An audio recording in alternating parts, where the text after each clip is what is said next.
नमस्कार, दिल्ली न्यूज में आपका बहुत बहुत स्वागत है। चलिए देखते हैं आज की 25 फटाफट काम की और महत्वपूर्ण बड़ी खबरों को।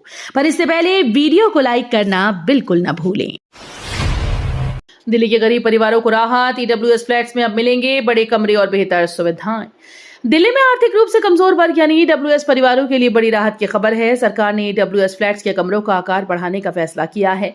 अब गरीब परिवारों को पहले से ज्यादा जगह वाले घर मिल सकेंगे। इस बदलाव का उद्देश्य लोगों को बेहतर और सुविधाजनक आवास उपलब्ध कराना है। नई योजना के तहत घरों के डिजाइन और रहने की व्यवस्था को और बेहतर बनाया जाएगा।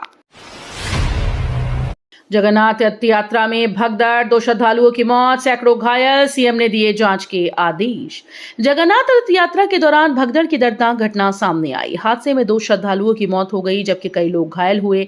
रिपोर्ट्स के मुताबिक 300 से ज्यादा श्रद्धालुओं को इलाज के लिए अस्पतालों में भर्ती कराया गया। घटना के बाद मुख्यमंत्री ने मामले की जांच के आदेश दिए हैं। प्रशासन ने राहत और बचाव कार्य तेज कर दिए हैं। न्यू सीएसएस पोर्टल पहली सीट अलॉटमेंट के बाद क्रैश, छात्रों की बढ़ी परेशानी। दिल्ली विश्वविद्यालय के सीएसएस पोर्टल पर पहली सीट अलॉटमेंट के बाद तकनीकी समस्या सामने आई। कई छात्र पोर्टल न खुलने और लॉगिन में परेशानी की शिकायत कर रहे हैं। सीट स्वीकार करते और दाखिले की प्रक्रिया पूरी करने के लिए छात्र लंबे समय तक इंतजार करते रहे। तकनीकी गड़बड़ी के कारण छात्रों में असमंजस की स्थिति बन गई है। विश्वविद्यालय प्रशासन समस्या को जल्द ठीक करने की कोशिश में जुटा है। दिल्ली एसआईआर अभियान में तेजी, अब तक मिले 30,000 मृत और 1.20 लाख का शिफ्टेड वोटर। दिल्ली में मतदाता सूची के विशेष गहन पुनरीक्षण यानी एसआईआर अभियान के लिए 8 अगस्त तक का समय दिया गया है। अब तक जांच में 30,000 से ज्यादा मृत मतदाता और करीब 1,20,000 शिफ्टेड वोटर चिन्हित किए गए। चुनाव अधिकारियों के अनुसार मतदाता सूची को अधिक सटीक और अपडेट करने के लिए ये प्रक्रिया चल रही है। लोगों से अपील की गई है कि वे समय पर अपनी जानकारी सत्यापित कराएं ताकि किसी योग्य मतदाता का नाम सूची से न हटे। दिल्ली में वर्षा जल संरक्षण मिशन तेज, 1500 रेन वाटर हार्वेस्टिंग परियोजनाओं को मिली रफ्तार। दिल्ली में वर्षा जल संचयन संरक्षण अभियान को नई गति मिल रही है। राजधानी में 1500 रेन वाटर हार्वेस्टिंग परियोजनाओं पर काम जारी है। लोक निर्माण मंत्री ने जल संचयन प्रणालियों का निरीक्षण कर अधिकारियों से प्रगति की जानकारी ली। सरकार का लक्ष्य बारिश के पानी को संरक्षित कर भूजल स्तर बढ़ाना और जल संकट कम करना है। सार्वजनिक भवनों, सड़कों और अन्य स्थानों पर जल संरक्षण व्यवस्था को मजबूत किया जा रहा है। दिल्ली स्टार्टअप पॉलिसी में बड़ा ऐलान, युवाओं के बिजनेस सपनों पर 500 करोड़ का निवेश।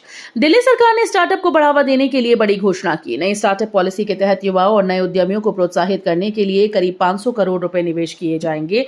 इन योजना का उद्देश्य नई आइडिया को फंडिंग, मेंटरशिप और जरूरी सुविधाएं उपलब्ध कराना है। सरकार इंक्यूबेशन सेंटर, नवाचार और रोजगार सृजन पर भी जोर दे रही है। केजरीवाल सिसोदिया को हाईकोर्ट की आखिरी मोहलत, आबकारी केस में 2 हफ्ते में जवाब। दिल्ली आबकारी नीति मामले में अरविंद केजरीवाल और मनीष सिसोदिया को दिल्ली हाईकोर्ट से आखिरी मोहलत मिली है। कोर्ट ने दोनों नेताओं को 2 हफ्ते के भीतर अपना जवाब दाखिल करने का निर्देश दिया। यह मामला कथित आबकारी घोटाले से जुड़ा है जिसमें जांच एजेंसीज ने कई आरोप लगाए। अदालत ने जवाब दाखिल करने में देरी को लेकर सख्त रुख अपनाते हुए अंतिम अवसर दिया। अब सभी की नजरें इस मामले में आने वाली अगली सुनवाई पर टिकी हैं। बीएलओ से बदसलूकी पर दिल्ली पुलिस का एक्शन, 4 आरोपी गिरफ्तार। दिल्ली में बूथ लेवल ऑफिसर यानी बीएलओ से कथित बदसलूकी के मामले में पुलिस ने 4 आरोपियों को गिरफ्तार किया। आरोप है कि आरोपियों ने बीएलओ को घेरकर जबरन अपनी गोद में रजिस्टर रखवाया और दबाव बनाकर हस्ताक्षर कराए। घटना का वीडियो सामने आने के बाद मामला तूल पकड़ गया। पुलिस ने शिकायत के आधार पर केस दर्ज कर जांच शुरू कर दी। दिल्ली में बोरवेल पर लगेंगे वाटर मीटर, भूजल दोहन पर सख्ती, हर बूंद का होगा हिसाब।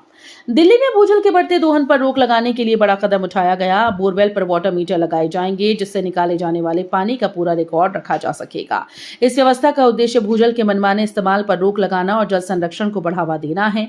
संबंधित एजेंसीज मीटर के जरिए पानी की खपत की निगरानी करेंगी। दिल्ली मसाला बाजार में धनिया महंगा, कीमत 225 रुपए किलो तक पहुंची। दिल्ली के मसाला बाजारों में धनिया की कीमतों में लगातार बढ़ोतरी देखने को मिल रही है। खारी बावली समेत कई थोक बाजारों में अच्छी गुणवत्ता वाला धनिया 225 रुपए प्रति किलो तक पहुंच गया है। व्यापारियों के मुताबिक उत्पादन में कमी और बाजार में आवक घटने से कीमतों पर दबाव बढ़ा। महंगे धनिये का असर अब आम उपभोक्ताओं की रसोई पर भी पड़ रहा है। नीट री एग्जाम की फाइनल आंसर की जारी, एनटीए ने 4 प्रश्न किए ड्रॉप। नीट री एग्जाम की फाइनल आंसर की नेशनल टेस्टिंग एजेंसी यानी एनटीए ने जारी कर दी है। उम्मीदवार आधिकारिक वेबसाइट पर जाकर अपनी आंसर की डाउनलोड कर सकते हैं। एनटीए ने अंतिम उत्तर कुंजी में 4 प्रश्नों को ड्रॉप कर दिया है। इन प्रश्नों के अंक मूल्यांकन में शामिल नहीं किए जाएंगे। उम्मीदवारों को सलाह दी गई कि वे अपने उत्तरों का मिलान करें और परिणाम से जुड़ी जानकारी के लिए एनटीए की वेबसाइट पर नजर बनाए रखें। दिल्ली कैंट स्टेशन पर 3 महीने ट्रेन नहीं रुकेंगी, यात्रियों की बढ़ेगी परेशानी। दिल्ली कैंट रेलवे स्टेशन पर निर्माण कार्य के चलते अगले 3 महीने तक कई ट्रेन का ठहराव नहीं होगा। स्टेशन के पुनर्निर्माण और सुविधाओं के विस्तार का काम शुरू किया गया। इस बदलाव का सबसे ज्यादा असर महेंद्रगढ़ और आसपास के क्षेत्रों से आने जाने वाले यात्रियों पर पड़ सकता है। रेलवे ने यात्रियों को वैकल्पिक स्टेशन और यात्रा योजनाओं की जानकारी रखने की सलाह दी। मॉनसून सत्र में मोदी सरकार पेश करेगी 3 बड़े बिल, संसद में बढ़ेगी सियासी हलचल। संसद के मॉनसून सत्र में मोदी सरकार 3 बड़े बिल पेश करने की तैयारी में है। इन विधेयकों को लेकर सत्ता पक्ष और विपक्ष के बीच बहस तेज होने की संभावना है। सरकार का कहना है कि ये बिल देश के विकास, प्रशासनिक सुधार और जनहित से जुड़े मुद्दों पर केंद्रित होंगे। वहीं विपक्ष इन प्रस्तावों पर सरकार से जवाब मांग सकता है। मॉनसून सत्र में इन बिलों पर चर्चा और राजनीतिक रणनीतियों का असर देखने को मिलेगा। जमानत न मिलने पर शर्जील इमाम ने दिल्ली हाईकोर्ट का दरवाजा खटखटाया। जेएनयू के पूर्व छात्र शर्जील इमाम ने जमानत याचिका खारिज होने के बाद दिल्ली हाईकोर्ट का रुख किया। उसने निचली अदालत के फैसले को चुनौती देते हुए राहत की मांग की। मामला देशद्रोह और भड़काऊ भाषण से जुड़े आरोपों से संबंधित है। हाईकोर्ट में दायर याचिका पर जल्द सुनवाई होने की संभावना है। दिल्ली जेलों में स्पेशल ट्रीटमेंट का खेल बेनकाब, एसीबी जांच में रिश्वतखोरी के गंभीर आरोप उजागर। दिल्ली के जेलों में कथित स्पेशल ट्रीटमेंट के नाम पर रिश्वतखोरी का बड़ा मामला सामने आया। एंटी करप्शन ब्यूरो यानी एसीबी की जांच में आरोप है कि कुछ जेल कर्मचारी कैदियों के परिवारों से पैसे लेकर बेहतर बैरक, अतिरिक्त सुविधाएं और नियमों से हटकर विशेष व्यवहार उपलब्ध कराती थी। जांच एजेंसीज अब इस पूरे नेटवर्क, पैसों के लेन देन और इसमें शामिल लोगों की भूमिका की पड़ताल कर रही है। जंतर मंतर पहुंचे केजरीवाल और डिम्पा, सोनम वांगचुक से मुलाकात में सरकार पर साधा निशाना। दिल्ली के जंतर मंतर पर अनशन कर रहे सोनम वांगचुक से मिलने आए आम आदमी पार्टी के राष्ट्रीय संयोजक अरविंद केजरीवाल और उनकी पत्नी डिम्पल केजरीवाल पहुंचे। केजरीवाल ने वांगचुक के आंदोलन का समर्थन करते हुए उनकी मांगों को जायज बताया और केंद्र सरकार से संवाद शुरू करने की अपील की। उन्होंने केंद्रीय शिक्षा मंत्री के इस्तीफे की मांग भी उठाई। वहीं सोनम वांगचुक ने कहा कि उनका आंदोलन किसी दल के लिए नहीं बल्कि जनता और व्यवस्था में जवाबदेही सुनिश्चित करने के लिए है। विश्व सर्प दिवस पर दिल्ली चिड़ियाघर में जागरूकता कार्यक्रम, सांप संरक्षण का दिया गया संदेश। विश्व सर्प दिवस के मौके पर दिल्ली चिड़ियाघर में विशेष जागरूकता कार्यक्रम आयोजित किया गया। कार्यक्रम में लोगों को सांपों के महत्व, उनकी प्रजातियों और पर्यावरण संतुलन में उनकी भूमिका के बारे में जानकारी दी गई। विशेषज्ञों ने बताया कि सांप प्रकृति की खाद्य श्रृंखला का अहम हिस्सा हैं। उन्होंने लोगों से अपील की है कि सांपों को नुकसान न पहुंचाएं और संरक्षण में सहयोग करें। भारत मंडपम में भारत टीईएक्स का आयोजन आज से आम लोगों के लिए खुला। दिल्ली के भारत मंडपम में आयोजित भारत टीईएक्स अब आम लोगों के लिए खुल गया है। आज से दर्शक इस खास आयोजन में शामिल हो पाएंगे। यहाँ टेक्सटाइल, फैशन और कपड़ा उद्योग से जुड़े कई उत्पादों की प्रदर्शनी लगाई गई। आगंतुकों को नए डिजाइन, भारतीय परंपरा से जुड़े वस्त्र और आकर्षक ऑफर देखने को मिलेंगे। इस आयोजन का उद्देश्य भारतीय टेक्सटाइल सेक्टर को बढ़ावा देना और लोगों को उद्योग की नई संभावनाओं से जोड़ना है।